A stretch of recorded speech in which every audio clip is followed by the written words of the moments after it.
அன்பு நேயர்களுக்கு பணிவான வணக்கம். விடுதலை சிறுத்தை கட்சியில் இருந்து நெஞ்சு வலியோடு நான் வெளியேறுகிறேன் அப்படின்னு ஒரு வீடியோ. அதை பார்த்த உடனே சமூகத்திற்கு இது ரொம்ப முக்கியமான வீடியோ.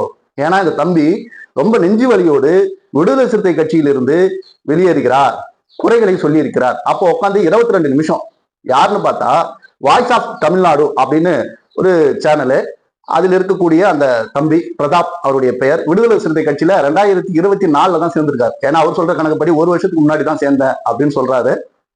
அப்போ 2024 அந்த காலகட்டங்கள்ல சேர்ந்திருப்பார் போல. அவர் வைக்கக்கூடிய குற்றச்சாட்டுகள் சரி, 22 நிமிஷமும் ஃபுல்லா அந்த வீடியோவை பார்த்தேன்.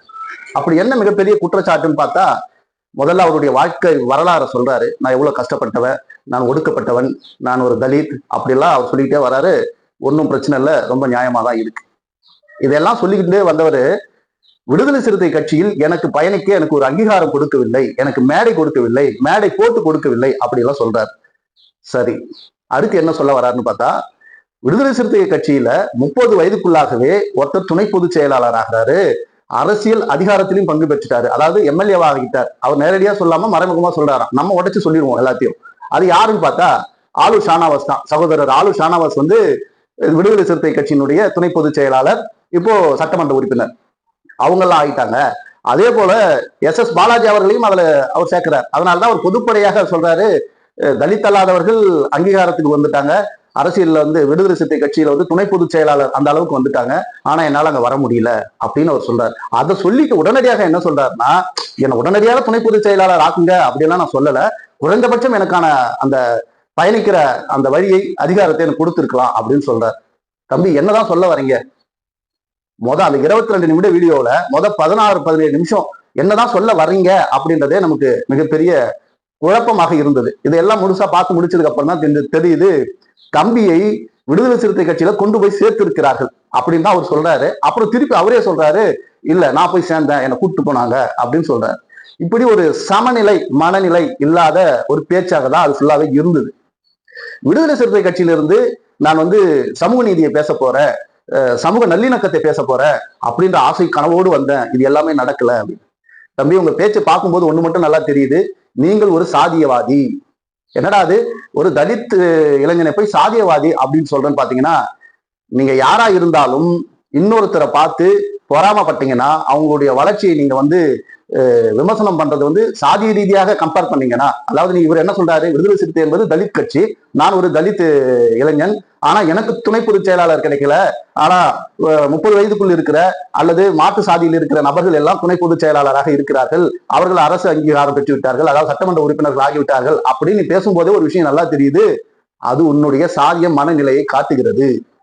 அதிகாரம் பெற்ற ஒருவன் அதிகாரம் இல்லாத நபரை அடக்குமுறை செய்யும் போது, அங்கு அதிகாரம் செய்கிற நபர் தலித்தாக இருந்து அடக்கப்படுகிற ஒடுக்கப்படுகிற மனிதர் வேற சாதியா இருந்தாலும் அந்த இடத்துல ஒரு தலித் தான் சாதிய மனநிலையோட இருக்கிறார் என்பது என்னுடைய பார்வை. அதைத்தான் அண்ணன் திருமாவர்கள் சொல்லுவார், பாதிக்கப்பட்டவர்களுக்கான ஒடுக்கப்பட்டவர்களான கட்சி தான் இந்த விடுதலை சிறுத்தைகள் கட்சி, அவர்களுக்காக என்றென்றும் போராடும், போய் களத்தில் நிற்கும் அப்படின்னு சொல்லி. அப்ப பிரதாப் அவர்களுடைய மனநிலை என்னன்னா, நம்ம கிட்டத்தட்ட நிறைய சப்ஸ்கிரைபர் வச்சிருக்கோம், நம்ம நல்லா பேசுவோம், அவரே சொல்லிக்கிறார், நல்லா பேசுவேன், நானே தமிழ்நாடு முழுக்க பேச்சு போட்டிகள்ல பங்கேற்றிருக்கேன், டிவிகள்ல பேசியிருக்கிறேன், விருதுகள்லாம் வாங்கியிருக்கிற இந்த நிலையில எனக்கு விடுதலை சிறுத்தைகள் கட்சியில் அங்கீகாரம் கிடைக்கவில்லை. விடுதலை சிறுத்தைகள் கட்சியை அங்கீகாரப்படுத்துவதற்காக கிட்டத்தட்ட 35 ஆண்டுகள் அண்ணன் திருமாவளவன் அவர்கள் ஒற்றை ஆளாக தனி பாதை அமைத்து போராடி இன்றைக்கு அங்கீகாரத்தை பெற்றிருக்கிறார். ஒரு வருஷத்துக்கு முன்னாடி போய் சேர்ந்த நீங்க தனிநபருக்கான அங்கீகாரம் வேணும்னு விடுதலை சிறுத்தைகள் கட்சிகள் மீது குற்றச்சாட்டை வச்சுட்டு நெஞ்சு வலியோட நான் வெளியில போறேன் அப்படின்னு சொல்றீங்க. நீங்களே கொஞ்சம் படுத்துக்கிட்டு யோசிச்சு பாருங்க. உங்க காணொலியை பார்க்கும்போது நான் கமெண்ட் பாக்ஸையும் பார்த்தேன், நாம் தமிழர் கட்சியில் இருக்கிற அந்த தம்பிமார்கள்லாம் நீங்க எங்க கிட்ட வந்துருங்க, நீங்க எங்க கிட்ட வந்துருங்க, நாங்க எடுத்துருவோம், என்னதை கிட்னியை தான் அவனுக்கு எடுப்பானுங்க, வேற என்ன எடுப்பானுங்க அப்படின்ற துணியில புகழ்ந்து கீழே கமெண்ட்ல போட்டுக்கிட்டே இருக்காங்க. அப்பதான் யோசிச்சேன், அண்ணன் திருமாவர்கள் சரியாகத்தான் சொல்லியிருக்கிறார். கட்சியை ஆரம்பிக்கும் போது இங்கே திருமாவளவன் ஒடுக்கப்பட்ட பிற்படுத்தப்பட்ட தலித் மக்களுக்காக போராட வந்திருக்கிறேன், அவர்களுக்கான உரிமை பறிக்கப்படும் போது அவர்களுக்கான குரலாய் நான் இருப்பேன், களத்தில் என் உயிரே போனாலும் போராடுவேன், அப்படி நான் போராட போகுது என்னோடு துணை வர விரும்புகிற தம்பிகள் விடுதலை சிறுத்தை கட்சி என்று சேரும் போது வாக்கரிசி போட்டு கொண்டு வாருங்கள், நாம் அரசியலில் மக்களுக்காக களத்தில் நிற்க போகிறோம் அப்படின்னு சொல்லிதான் விடுதலை சிறுத்தை கட்சியை அவர் விரிவுபடுத்தினார். அவர் சொன்ன அந்த ஒற்றை வார்த்தையை கேட்டுதான் லட்சோப லட்ச சிறுத்தைகள் தங்களுடைய வாழ்க்கையில் வாக்கரிசிகளை போட்டுக்கிட்டு இன்னமும் அண்ணன் திருமா பின்னாடி நிற்கிறாங்க.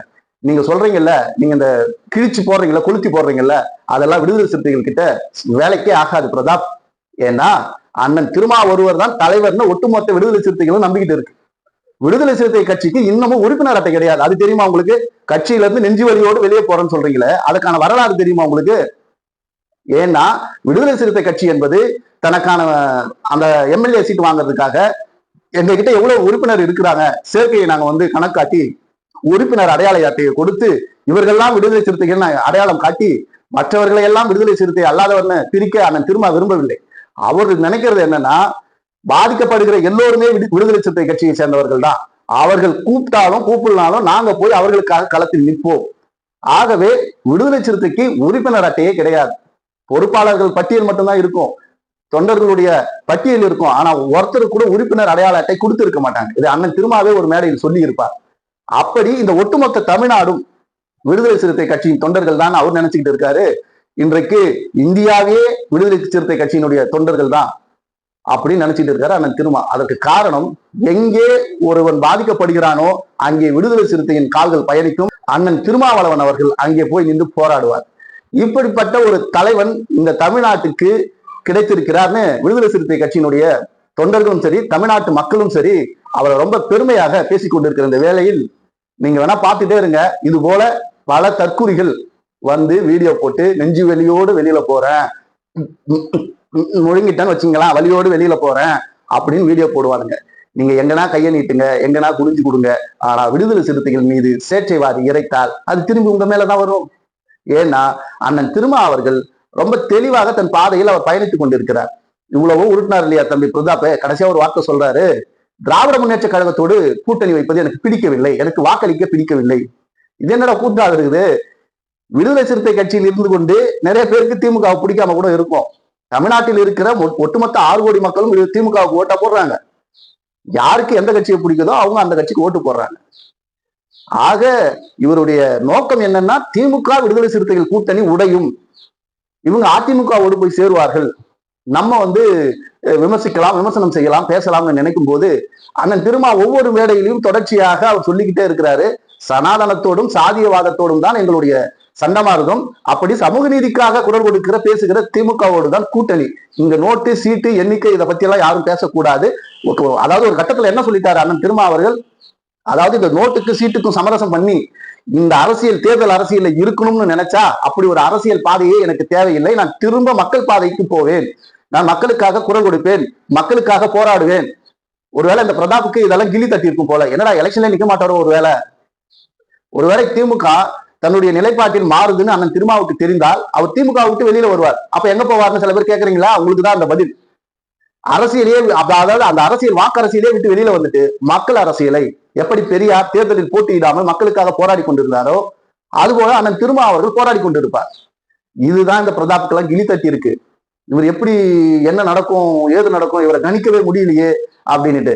நான் அவ்வளவு படிச்சேன் இவ்வளவு படிச்சேன்னு சொல்றீங்களே தம்பி, நீங்கள் அண்ணன் திருமாவின் அரசியலை நீங்கள் படிக்கவே இல்லை, அவருடைய வாழ்க்கை நெறிமுறையை நீங்கள் பார்க்கவே இல்லை. கட்சியில அண்ணன் கூட பக்கத்துல இருந்தேன்றீங்க, தூரத்துல இருக்கிற எங்களுக்கு தெரியுது. நாங்கள் மாற்றுக் கட்சியாக இருந்தாலும் விடுதலை சிறுத்தைகளுடைய கொள்கை, அண்ணன் திருமாவின் பார்வை, அவருடைய அரசியல் பயணம், இதை பத்தி நாங்க பேசுறோம். 1 வருஷம் பக்கத்திலேயே இருந்துட்டு பதவி கொடுக்கல, என்னால பயணிக்க முடியல, நெஞ்சு வலியோடு வெளியில வரன்றீங்களே, இது எவ்வளவு ஒரு கேவலமான செயல்னு மக்கள் உங்களுக்கு பின்னாடி புரிய வைப்பாங்க. அதாவது நான் தொடர்ச்சியா சொல்லிட்டே வரேன், அதாவது என்னுடைய சித்தாந்தம், என்னுடைய கொள்கை எல்லாமே அண்ணன் திருமாவின் பார்வையின் பக்கம்தான் இருக்கிறது. அண்ணன் திருமாதான் என்னுடைய அரசியல் ஆசான். என்றைக்காவது திமுகவை விட்டு அண்ணன் திருமா அவர்கள் வெளியேறினால் கூட ஒருபோதும் நான் அண்ணன் திருமாவை விமர்சிக்க மாட்டேன். அதற்கு காரணம், அண்ணன் திருமா வெளியேறுகிறார் என்றால் அதற்கு அவருடைய பார்வை, அதற்கான காரணம் சரியாகத்தான் இருக்கும். ஏன்னா நோட்டுக்கும் சீட்டுக்கும் ஆசைப்படாம, தன்னுடைய வாழ்க்கைக்கு ஆசைப்படாமல், தன்னுடைய வாழ்க்கையை பொதுமக்களுக்காக, இந்த தலித் மக்கள் விடுதலைக்காக, பொதுமக்களுக்காக இன்று பொது தலைவராக வளர்ந்து நிற்கிற, முன்வந்து நிற்கிற ஒரு தலைவனை எந்த காலத்திலும் மரணிக்கும் வரை விமர்சிக்க மாட்டேன்னு தொடர்ச்சியா சொல்லிக்கிட்டே இருக்கான். அதுக்கு காரணம் என்னன்னா, அண்ணன் திருமாவின் மீது இருக்கிற அசைக்க முடியாத நம்பிக்கை. அவர் திமுகவை விட்டு எங்களை விட்டு வெளியில போனா கூட நாங்கள் அவரை விமர்சனம் செய்ய மாட்டோம். அதாவது மாட்டோம் என்பதை விட மாட்டேன், நான் செய்ய மாட்டேன். ஏன்னா அண்ணன் திருமா யார் என்று எனக்கு தெரியும். இப்படிப்பட்ட சூழ்நிலையில் அண்ணன் கூடவே இருந்துகிட்டு அண்ணன் கட்சியிலேயே பயணிச்சுட்டு என்ன எதிர்பார்த்து போனீங்க? குட்டி யாதவ், ஆமா ஆதவர்ஜனும் இவரை போலேதான் போனாரு, கூட்டணியை உடைக்க பார்த்தாரு, என்னென்னவோ ட்ரை பண்ணாரு, முடியல, முக்கி பார்த்தாரு, முடியல, வெளியில வந்துட்டாரு. இன்றைக்கு அதை போலவே நம்ம தம்பி குட்டி பிரதாப் குட்டி யாதவ் இவர் உட்காந்துக்கிட்டு பேசுறாரு. உங்களை நீங்களே அசிங்கப்படுத்திக் கொண்டீர்கள், பலவீனப்படுத்திக் கொண்டீர்கள், நீங்கள் எவ்வளவு பலவீனமானவர் அப்படி என்பதை மக்களுக்கு வெளிச்சம் போட்டு காட்டியிருக்கிறீர்கள். அதுல வரவெல்லாம் ஒரு வார்த்தை சொல்றான்.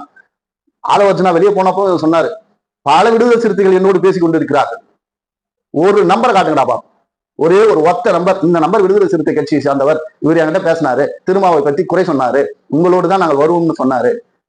வாயிருக்குன்னு உருட்டக்கூடாது தம்பி, சப்பாத்தி கட்டையில தான் சப்பாத்தி உருட்ட முடியும், வாயை வச்சு நாக்க வச்சு எல்லாம் உருட்ட முடியாது. ஆக திருமா அவர்களை விட்டு தம்பி வெளியே வந்ததுக்கு முக்கிய காரணம் என்னன்னா, திமுக கூட்டணியில் அண்ணன் திருமா பயணிப்பதுதான் தம்பிக்கு ரொம்ப கஷ்டமா இருந்திருக்கு. அடுத்தபடியாக விடுதலை சிறுத்தை கட்சிகள் பொது தளத்தில் பயணிப்பது இவருக்கு ரொம்ப எரிச்சலை கொடுத்திருக்கு. அதாவது இதுதான் உண்மையான நிதர்சனமான உண்மை. ஏன்னா என்ன பேசுறோம்னு தெரியாம பதட்டத்துல அவரே உண்மையை சொல்லிட்டு அவரே மறுப்பு சொல்லிட்டு, அந்த வீடியோ முழுசா பாத்தீங்கன்னா பார்க்க முடியாதுன்னு வச்சுங்களா, நான் வீடியோ போடணுன்றதுக்காக அதை உட்காந்து வேற வழியே இல்லாம பார்த்தேன். ஏன்னா என்னதான் காரணம், அப்படி என்ன திருமாவளவன் அவர்கள் செய்து விட்டார் நம்மளும் தெரிஞ்சுக்கணும் இல்லையா? ஆனா ஒண்ணும் இல்லாத இப்படி தொடர்ச்சியாக வருவாங்க. ஏன்னா பல பேரோட கணக்கு என்னன்னா, விஜய் அவர்களோடு அண்ணன் திருமா அவர்கள் போய் சேர வேண்டும், இதுதான் அவங்களுடைய கணக்கு. மறுபடியும் விடுதலை சிறுத்தைகள் கீழே இருந்து எண்ணிக்கை ஆரம்பிக்கணும். டேய், நீங்க வாங்குற 5-10க்கு அண்ணன் திருமாவோட அரசியலோடு பயணிக்க முடியாது சார், தயவு செய்து ஓடி விடுங்கள், ஒதுங்கி விடுங்கள், உங்க வேலையை பார்த்துக்கிட்டு நீங்க மான்னு போங்க. நீங்க தான் சிறுத்தைன்னு நினைக்காதீங்க. விடுதலை சிறுத்தையினுடைய ஒற்றை முகம் அண்ணன் திருமா தான், அவர் எடுக்கிற முடிவுதான்.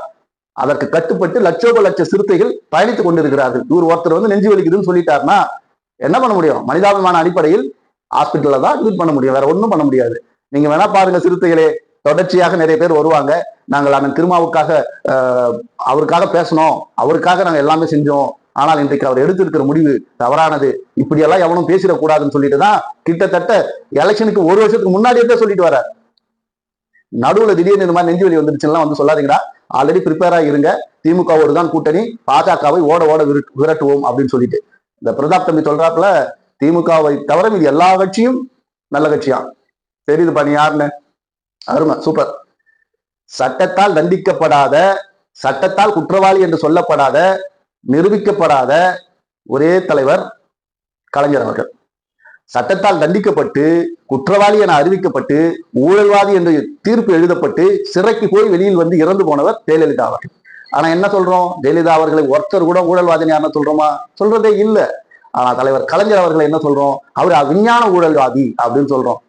ஒண்ணு மட்டும் நல்லா தெரிஞ்சுங்க, தலைவர் கலைஞர் கிட்ட போய் கேட்கிறாங்க, ஐயா நீங்கள் அதாவது உங்களுடைய சமூகம் எப்படிப்பட்ட சமூகம், ஒடுக்கப்பட்ட சமூகமானு கேட்கும்போது அவர் சொல்றாரு, ஒடுக்கப்பட்ட என்பதற்கு முன்னால் மிக மிக மிக எத்தனை மிக வேண்டுமானாலும் போட்டுக்கொள்ளலாம், ஒடுக்கப்பட்டால் எவ்வளவு வலி இருக்கும், வேதனை இருக்கும் என்பது எனக்கு நன்றாக தெரியும். அப்படி வந்த ஒரு தலைவர், அவரை தான் நீங்க கை நீட்டுறீங்க, இவர் ஊழல்வாதி அப்படின்ட்டு. புரட்சியாளர் அம்பேத்கருடைய கனவு, பாராளுமன்றத்தில் பெண்களுக்காக சொத்துரிமை சம உரிமை மறுக்கப்பட்டு இந்த பாஜக RSS எழுப்பிய அந்த கும்பல் சத்தம், புரட்சியாளர் அம்பேத்கர் வெளியில சொல்றாரு, ஒரு நாள் வரும், ஒரு தலைவன் வருவான், என்னுடைய சட்டத்தை அங்கீகரிப்பான்னு சொல்லிட்டு போனாரு. அந்த நாளும் வந்தது. தலைவர் கலைஞர் அவர்கள் முதல்வரானார். அவர் கொண்டு வந்துதான் பெண்களுக்கு சம உரிமை, சொத்தில் சம மரியாதை, உரிமை எல்லாவற்றையும் சட்டமாக்கிய ஒரு தலைவர். புரட்சியாளர் அம்பேத்கரின் கனவை நினைவாக்கிய சட்டமாக்கிய ஒரு தலைவன் கலைஞர். இந்த வரலாறெல்லாம் சொல்லாம மக்கள் கிட்ட கொண்டு போய் சேர்க்காம மடைமாற்றம் செய்ய எவ்வளவு வேலை பாக்குறீங்க. சூப்பர் சார், அப்படியே நெஞ்சு வலியோடு நீங்கள் இருங்கள். சிறுத்தைகள் அவங்களுக்கு நல்லா தெரியும், அவங்களுடைய பயணம் எதை நோக்கின்னு தெரியும். அண்ணன் திருமா காட்டுகிற பாதையில் அவர்கள் பயணிப்பார்கள். பல சில்லறைகள் இது போல போட்டுக்கொண்டேதான் இருப்பார்கள். நாமளும் பார்த்து ரசிச்சு சிரிச்சுட்டு போலாம். எதுக்கு நான் போட்ட இந்த வீடியோன்னா, இது தொடர்ச்சியா தொடரும். விடுதலை சிறுத்தைகள் தான் இப்போது அதிமுகவுக்கும் பாஜகவுக்கும் இருக்கிற மிகப்பெரிய இலக்கே. ஏன்னா அவங்களை அடிச்சு உடைக்கணும்யா, எப்படியாவது வீசிக்கா உடைக்கலையா. அவங்களை ஓரளவுக்கு நம்ம அசிங்கப்படுத்திட்டோம்னா, அவமானப்படுத்திட்டோம்னா, திரும்ப அவர்களை உடைச்சிட்டோம்னா, கோவப்படுத்திட்டோம்னா, பொங்கிட்டாங்கன்னா, கலவரம் உண்டாயிடுச்சுன்னா நம்ம தேர்தலை வெற்றி விடலாம் அப்படின்னு மனப்பால் குடிக்கிறீங்க. அந்த பால்ல சரி, பதவிக்காக ஆசைப்பட்டு யாராவது அங்க போறதா இருந்தா பஸ் வேற பஸ் ஏறி பதவி கொடுக்கிற இடத்துக்கு போய் சேர்ந்துக்குங்க.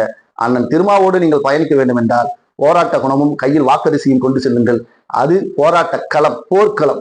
அங்கே இரத்த காயங்களும் ரணம் நிறைந்த காயங்களும் தான் இருக்கும். அந்த இடத்துல பதவி கேட்டு சோறு கேட்டு அங்க யாரும் போகாதீங்க. அவர் மக்களுக்காக போராட வந்திருக்கிற தலைவர் என்று கூறி உங்களிடமிருந்து விடைபெறுகிறேன். நம்முடைய சேனல் கண்ணை நம்பாதே not7 லைக் பண்ணுங்க, ஷேர் பண்ணுங்க, சப்ஸ்கிரைப் பண்ணுங்க, மறக்காம பெல் பட்டனை கிளிக் பண்ணுங்க. நன்றி, வணக்கம். நான் உங்கள் கிருஷ்ணா.